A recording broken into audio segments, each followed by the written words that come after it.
Hello students, this is my first class in your numismatics period in the BA 5th semester. So first of all we have to study only the introduction of coins. What is the coins and what is the mint and how they issued and how they find after the excavation.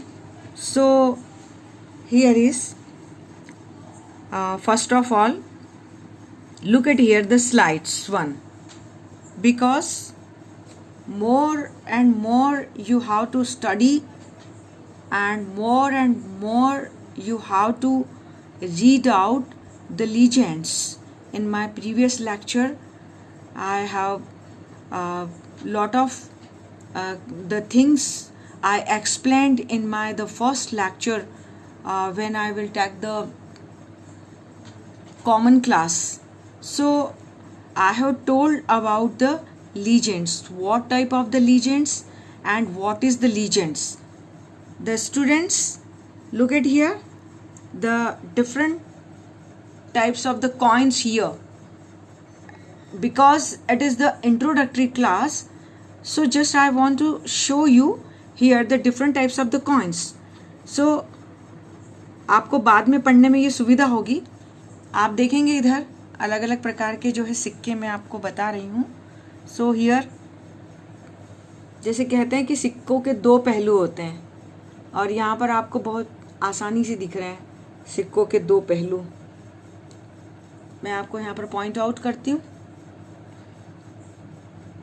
जैसे ये एक प्रकार का सिक्का है, फिर ये दूसरे प्रकार का सिक्का दिखाया, फिर एक ये अलग प्रकार का सिक्का है, फिर ये अश्वमेध प्रकार का सिक्का है. ये अलग अलग सिक्के हैं ना, तो ये एक ही साइड दिखाया. इसके जैसे हम कहते हैं कि एक हेड और टेल, एक ऑबवर्ड्स होता है और एक उसके पीछे का रिवर्स होता है ना. तो इस प्रकार से सिक्के अपनी कई गाथाओं को कह रहे होते हैं, कई अपनी कहानियों को कह रहे होते हैं. जिस समय ये सिक्के बने, जिस समय ये सिक्के प्रसारित और प्रचारित किए गए, उस समय की समस्त समसामयिकी परिस्थितियों का इतिहास ये सिक्के बताते हैं.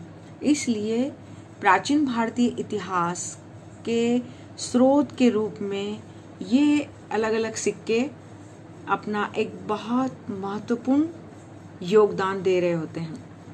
जैसे यहाँ पर भी आपको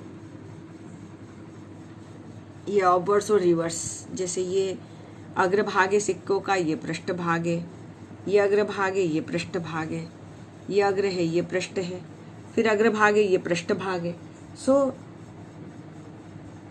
here is showing the different types of the coins. It depends on the metal they issued. The different types of the metals are using, whether it is the gold coins or the silver coins or the copper coins or the hybrid metal, means the alloy, means when we are the issuing the coins, we will take, or in the ancient period the different emperor or the rulers, they were using the different types of the metals, mixing of the different types of the metals. We can say it is the alloy, like the copper, nickel and silver, bronze. So it depends on the political and economical conditions. So it is only the introduction कि किस प्रकार से ये सिक्के होते हैं और किस प्रकार से यहाँ पर इन सिक्कों का एक ये मैं आपको बता रही हूँ. तो सबसे पहले हम देखेंगे कि इन सिक्कों से किस प्रकार से, जैसे मैंने कहा था ना कि ये अपनी एक कहानी ले रहे होते हैं, मतलब एक अपना इंट्रोडक्शन, अपना पूरा सामाजिक आर्थिक हर प्रकार का इतिहास अपने समसामयिक की परिस्थिति लेकर के चल रहे होते हैं, है ना। तो हम आगे पढ़ेंगे इसमें कि किस तरह से ये सोर्स के रूप में सिक्के काम आते हैं या फिर एक स्रोत के रूप में अपना एक किस तरह से इतिहास बनाते हैं। So first of all we have to study the source of coins as a political history. It shows or it explores the political histories of the contemporary time. जैसे हम बहुत सारी बात ये करते हैं कि सबसे पहले आहत सिक्के चले, तो आहत सिक्के क्या होते हैं? जो सबसे प्राचीन भारतीय मुद्रा जो होती है ना, ये कॉइन्स का इंट्रोडक्शन ही चल रहा है। तो सबसे प्राचीन भारतीय मुद्रा आहत मुद्रा कहलाती है, पंच मार्क्ड कॉइन्स। जैसे कि नाम से ही आपको पता चल रहा है, पंच मार्क्ड का मतलब होता है जो पंच करके या आहत करके बनाए जाते हैं, राइट। जिन्हें आहत करके बनाया जाता है या पंच करके बनाया जाता है उन्हें आहत सिक्का कहा जाता है। अब कई जनपद, जब बाद में जनपद पीरियड आए, आपने पिछले अपने प्रीवियस क्लास में जो है जनपदास पढ़े होंगे, 16 जनपदास। तो अलग अलग जो जनपदों में आहत सिक्के जब प्रचलित थे तो उनके आकार प्रकार लगभग एक जैसे थे, परंतु प्रारंभ में जैसे चौकोर सिक्के चलते थे, square type of the coins, और बाद में फिर जिस तरह से अभी आप देख रहे हैं सर्कुलर। तो लेकिन उन पर जो लगने वाले चिन्ह रहते थे उनमें अंतर होता था, है ना। अधिकतर ये सिक्के तांबा और चांदी के बनाए जाते थे, या तो चांदी के बनाए जाते थे या तांबे के बनाए जाते थे। अब इन धातुओं द्वारा अलग अलग तोल के सिक्के वो काट लेते थे, अलग अलग तोल के सिक्के, और इस तरह से वो प्रचलित हो जाते थे। जैसे अभी मैंने आपको मिश्रित धातु के बताए थे, अलॉय वाले, तो वैसे भी बनाते थे, ठीक है ना। तो शीशे के सिक्के भी बनते थे, शीशा जैसे कि लेड होता है, ठीक है ना। तो ये सिक्के जो शीशे के थे वो लेड के, जिसको पोटिन कहा जाता है, वो पोटिन एक प्रकार की मेटल होती है जिससे शीशा कहा जाता है, और ये सातवाहनों द्वारा इशू किए गए, है ना। This type of the coin issued by the Satavahana dynasty. इसके बाद में मेटल, जब मेटलर्जी चल रही है, अपन धातु पढ़ रहे हैं, तो निकल का प्रयोग भी हिंद यूनानी शासकों ने आरंभ किया था, ठीक है ना, निकल Ni। तो इस धातु का उपयोग जो है अनेक इंडो ग्रीक जो शासक हुए हैं उन्होंने अपने सिक्कों में किया था। इसके बाद हम देखते हैं कि कुषाण जब आ गए थे तो उन्होंने सोने के सिक्के बनाए थे, और इसका भारत में मतलब बहुत प्रचलित हुए थे, और भारत में वैसे भी बहुत सोना होता था। तो कुषाणों के पहले भी भारत में सोने के सिक्कों की बात हुई है। जैसे मैंने आपको जब कॉमन क्लास जब मैंने पढ़ाई थी तो ये इस बात का उल्लेख किया था कि वैदिक काल में भी निष्क का उपयोग होता था, ठीक है। तो अब हम देखेंगे कि अलग अलग सोर्सेस किस तरह से दे आर यूजिंग और they how they build the structure of ancient Indian history. तो राजनीतिक इतिहास में हम देखेंगे कि किस तरह से उन्होंने भारत मतलब सिक्के राजनीतिक स्रोत के रूप में प्राचीन भारतीय इतिहास में को बनाने में क्या योगदान देते हैं।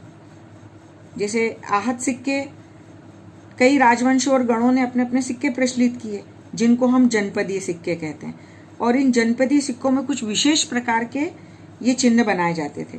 जैसे मौर्य काल तक तो बिना लेख वाले सिक्के चलते थे, फिर मौर्य काल के बाद में फिर क्या होने लगा, लेख वाले सिक्कों का अंकन होने लगा था, ठीक है ना, लेख वाले सिक्कों का अंकन होने लगा था। अब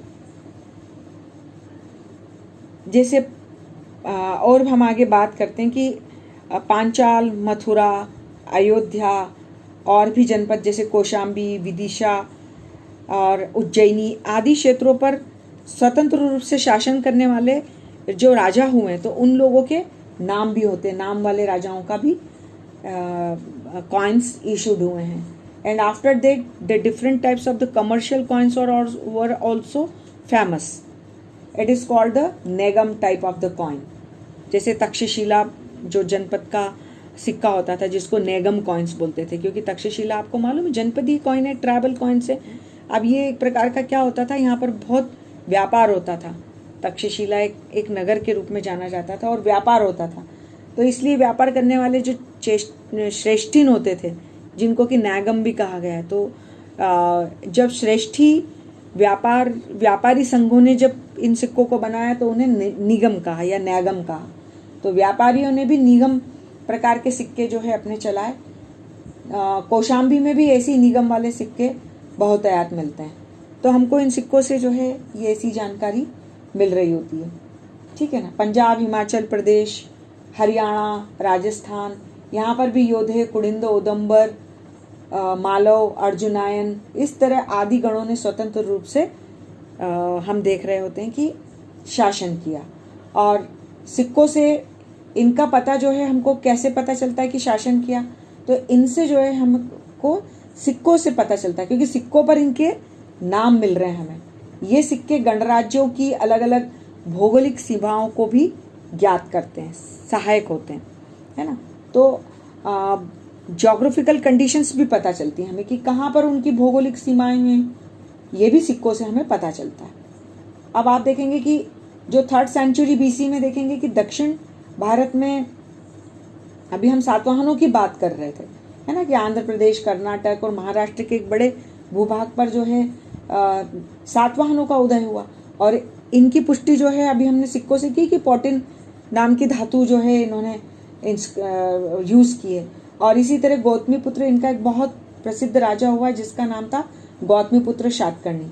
तो उसने अपने समकालीन शासक, अभी जब मैं कॉमन क्लास रहती थी तो मैंने एक उदाहरण बताया था आपको कि पुनर्मुद्रांकित प्रकार की जो है कॉइन्स गौतमीपुत्र शातकर्णी ने चलाया। क्यों किस खुशी में चलाया, इसके पीछे क्या कहानी है गौतमीपुत्र शातकर्णी की? तो वो ये है कि जब इसने शहरात वंश, मतलब कि शक राजा नहपान पर, जो उज्जैन में राज्य कर रहा था, तो ये भी गौतमीपुत्र शातकर्णी भी आया था और यहाँ पर इसने उज्जैनी से इस नहपान को, शक राजा को भगाया था, विजय प्राप्त की थी और सिक्कों पर अपनी मोहर लगा दी थी। तो इस तरह से ये वाले सिक्का जो है, नासिक के पास एक जोगलथम्बी नामक एक स्थल है, वहाँ पर नहपान के लगभग जो है 13,000 पुनर्मुद्रांकित प्रकार के सिक्के प्राप्त होते हैं। तो हमको ये भी एक महत्वपूर्ण जानकारी प्राप्त होती है। कल मैं वापस से एक ऑनलाइन क्लास लूँगी जूम मीटिंग पर। अब आज से मैंने शुभारंभ कर दिया है क्योंकि बहुत सारे स्टूडेंट्स मुझे पूछने के लिए आ गए थे। और तो हम अभी सोर्स पढ़ रहे हैं, साथ में ब्राह्मी लिपि भी पढ़ेंगे और मैं आपको एपिग्राफी, अभिलेख भी पढ़ाऊँगी। और आज यहीं तक, थैंक यू।